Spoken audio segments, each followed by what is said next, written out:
Vampire Survivors, a genre that took the gaming community by storm with its simple premise, with most titles requiring us to only move our character between enemy waves, basically being playable with only one hand, and just like another thing you can do with only one hand, this genre is incredibly satisfying. Who starts a conversation like that? I just sat down! For a few years now has this genre been flooding the Steam store with blatant copies. Or are they even simple copies? Here are 10 already out or even upcoming titles that are similar to Vampire Survivors with a few twists to the general routine.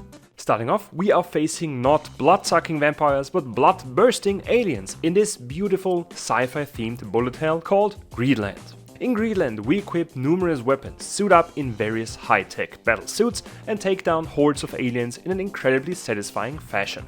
With a dash and a special ability unique to each suit, mowing down the biggest threat to the US according to the movies is made easier through constant progression outside of the runs. Spending valuable resources for power-ups, weapon-specific upgrades and enhancements for the power suits are the three main ways to empower our characters outside of the run.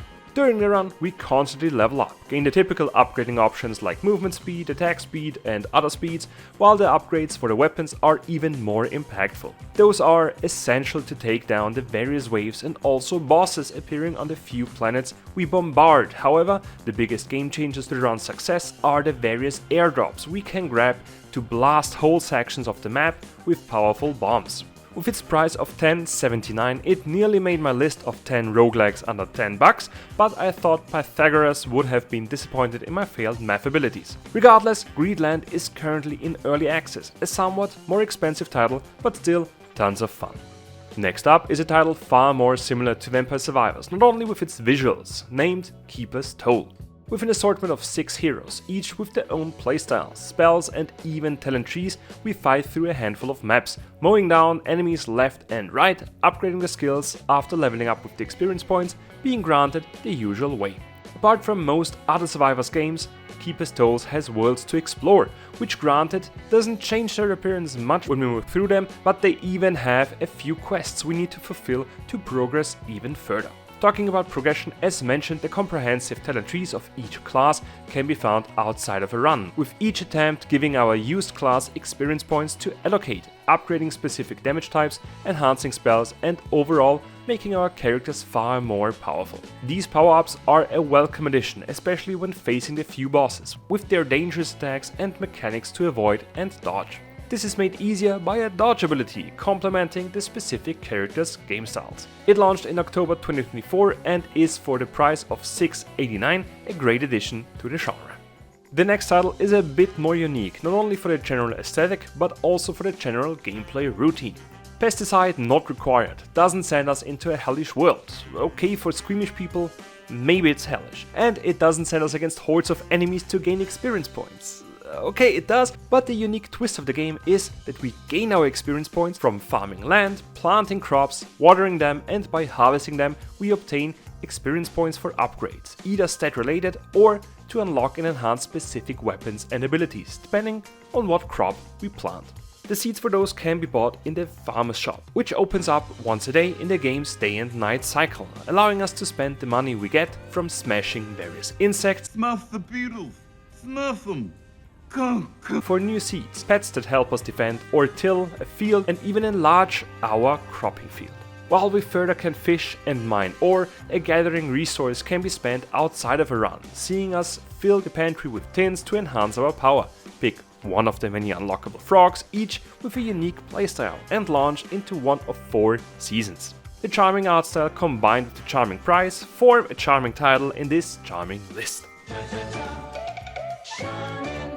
Talking about charming, Broventure The Wild is just that, with its online or local co-op options, a cute art style, unique characters, base building and tons of upgrading options via talent points and gear.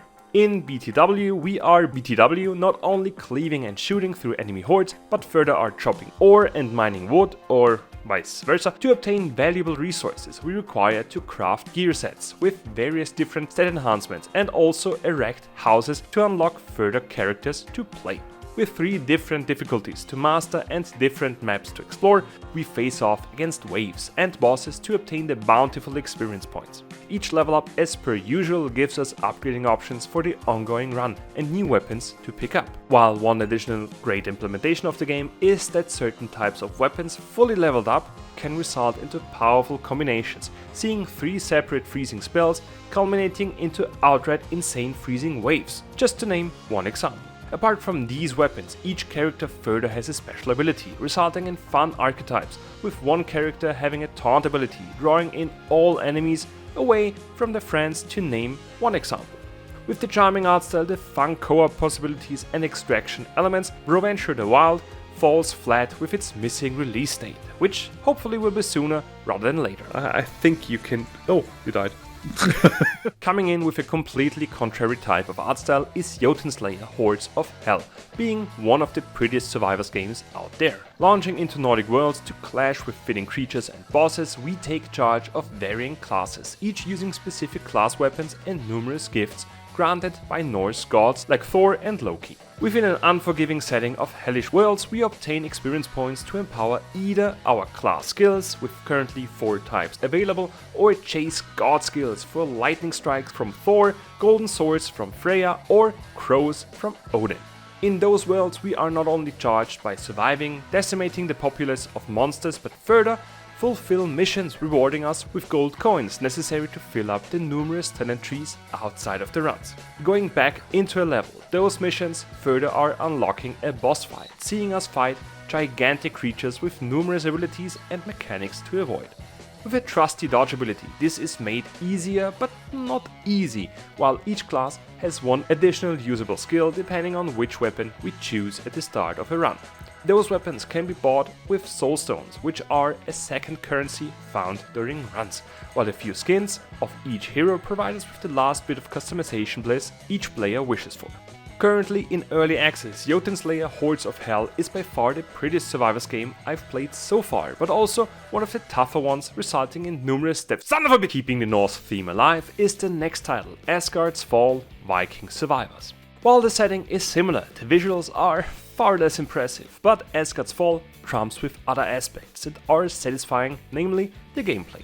Armed with a simple sword, the demo I played saw me work through enormous waves of enemies rushing towards me, while shrines and the usual experience point crystals are setting up our progress. Compared to other survivors games, Asgard's Fall, however, has a slight change in the power-up system, seeing us slot upgrades into a grid, and depending on which other upgrades, enhancements and enchantments are adjacent, we will see different results. Those, as well as new skills we unlock gradually, are necessary to get through the incredibly fast-paced combat of the game, with countless area-hitting abilities of the enemies and telegraphed actions of the bosses.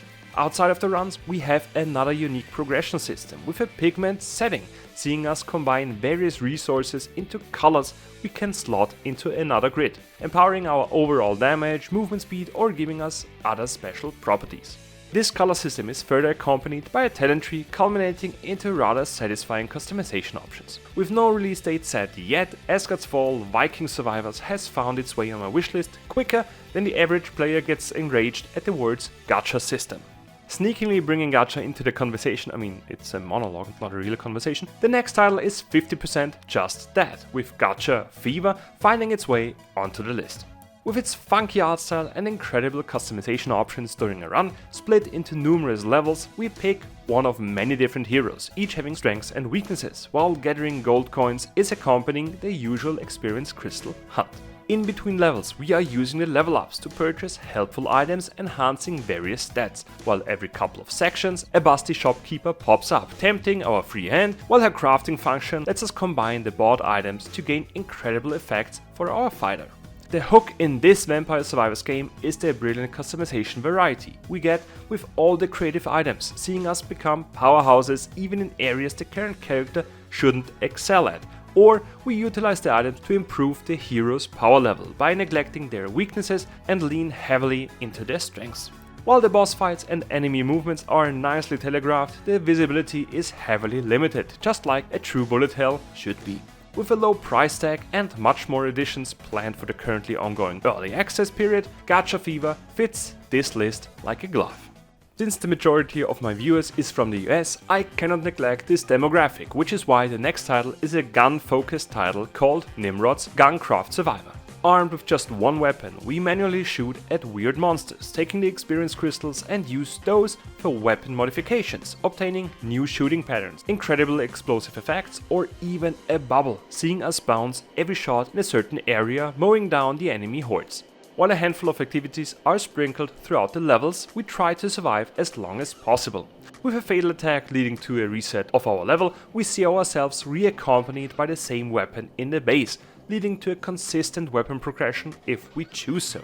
Otherwise, we can fulfill missions for currency to spend on more weapons or add-ons. Within the run, we are further accompanied by a drone, while our characters themselves have a special skill, dodging and enhancing their movement speed for a short burst. With a neat pixelated art style and a ton of customization options to choose, Nimrod's GunCraft Survivor can be what every Second Amendment advocate is hoping for in a game. Going back in technological time, we arm ourselves with an axe and jump into hellish Diablo-esque worlds in Tower of Babel, Survivors of Chaos. That's a long-ass title. In this upcoming game, we are constantly getting stronger throughout the runs by picking up new weapons and other gear, spend gold in the base to enhance our overall stats, and use an elevator to drop down into floors filled with abominations.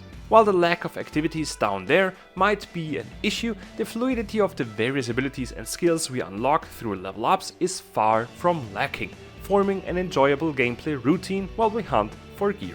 The demo I played showed more possible vendors for the upcoming release, teasing other enhancement options and customization possibilities. With a release date set sometime in the second quarter this year, Tower of Babel Survivors of Chaos could use a shorter title while sitting comfortably on my wishlist. Finishing off this list is one of my most favorite Vampire Survivors games, namely Archons. Challenging our brain and multitasking ability, Archons sees us guide two characters simultaneously, while the chosen weapon we pick at the start of the run bounces, slams or radiates between them. With the increasingly more filling arena, the gameplay is getting tougher and more hectic, while the boss fights of the 3 possible levels are not falling behind. The combination of the beautiful visuals and the amazing sound design gets further added on with a brilliant gameplay, unlocking new skills that are performed by the two Archons, seeing them slash enemies, drop bombs or even have a tank follow them. My own f***ing tank, look at this. With a handful of activatable and also aimable abilities, the gameplay routine becomes more satisfying than a sneeze in allergy season, resulting in me not only saying this title is last but not least, but praise it with a far more detailed review shown in the top right corner. And these are 10 games similar to Vampire Survivors. What are your thoughts on them? What games did you like? What games did you already know? What type of color is your car? Let me know in the comments and have a great day or evening.